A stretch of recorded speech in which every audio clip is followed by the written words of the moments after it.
Every morning I make sure ukuthi usuku lakho liqala ngezwi.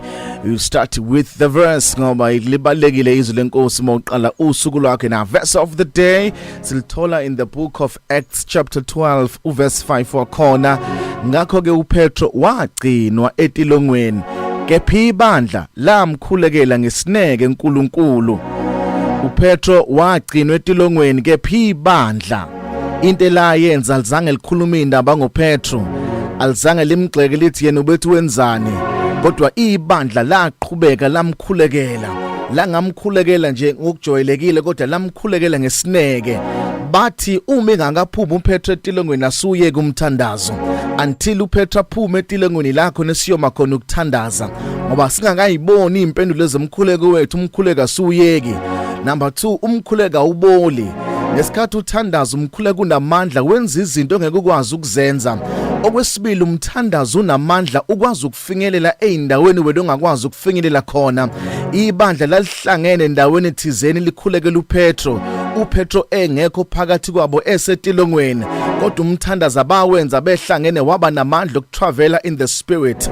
Wafika ejele wayomkhulula uPetro ngoba umthandazo unamandla ukwazi ukuvula iminyango abangakwazi ukuyivula physically. Yabona umthandazo babehlangene beyibandla bekhuleka ngesineke.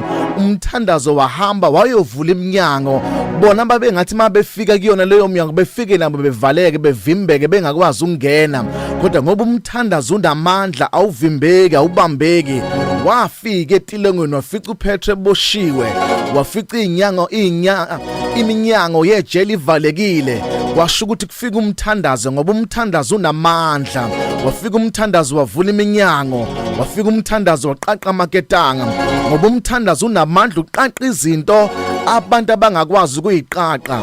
Kuthiwa ibandla lamkhulekela ngesineke, noma esetilongweni kodwa liyekanga ukukhuleka ibandla, lathandaze kwaze kwenzeka okuthile. Ungawuyeki umthandazo uma ungakakuboni okuthile kwenzeka. Asuyeke umthandazo size sibone kwenzeka izinto ezithile. Kuthiwa babethandaza ngesineke, babengajaheli lutho, bengaphuthumi lutho, babehleli bethi sohlala emthandazweni ngoba siyawazi amandla omthandazo akwazi ukukhipha umuntu esejele. Bamkhulekela ngesineke, thiwa bathandaza kwaze kwezwakala uPetro senokho eminyango, ngoba siyothandaza sithandaza uNkulunkulu kuze kuthi lezi zinto esizibone emthandazweni siyibone ngamehlo, ngoba ibandla lalimbona kumoya esephumile uPetro.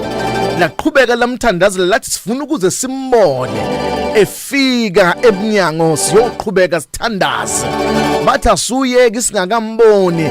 Kuthiwa bathi mabethandaza intombazanyana ebizwa ngokuthi uRhoda yezwa ukuthi nangu uPeter usefikile, ngoba ibandla lalithandaza ngesineke. Ngiyacela na uthandaze ngesineke ngoba lento oyithandazela izokwenzeka, ngoba umthandazo unamandla. Umthandazo uvula iminyango evalekile. Umthandazo wenza abafile bavuke. Umthandazo ukwazi ukugijima uyongena eboardroom ufike uvula ivacancy yakho. Bethi behlangene ama executives eboardroom singekho nesikhala, kusho ukuthi uthandazile usekhaya, bese ugijima in the spirit umoya ubafite behlangene ethi vulani isikhala la kukhona umuntu okumele angene, ngoba umthandazo unamandla. Umthandazo uthula kunomuntu ogudlayo esibhedlela, bese uyagijima umthandazo ufike embhedeni. Kuthi noma odokotela kade sebebhala ama report athile, bese ungena ekhanda lomuntu umthandazo wehle ngesystem yakhe, bese uletha ukuphila ngoba umthandazo unamandla. uJesu ke wathandaza eme ngaphandle kwethuna lika Lazarus, engangenanga ngaphakathi kodwa wama ngaphandle. Wafika wamemeza eme ngaphandle kwethuna, washo ukuthi umthandazo unamandla. Wagijima umthandazo wayongena phakathi ethuneni. Kuthiwa wayeboshwe ngeyindwangu uLazarus sezizini insuku eshonile, futhi wayeseqala nokunuka, wayesenephungu uLazarus, kodwa kwasho ukuthi kuthandaza umuntu okholwayo. Wafika umthandazo wangena phakathi, wariveseka ukufa.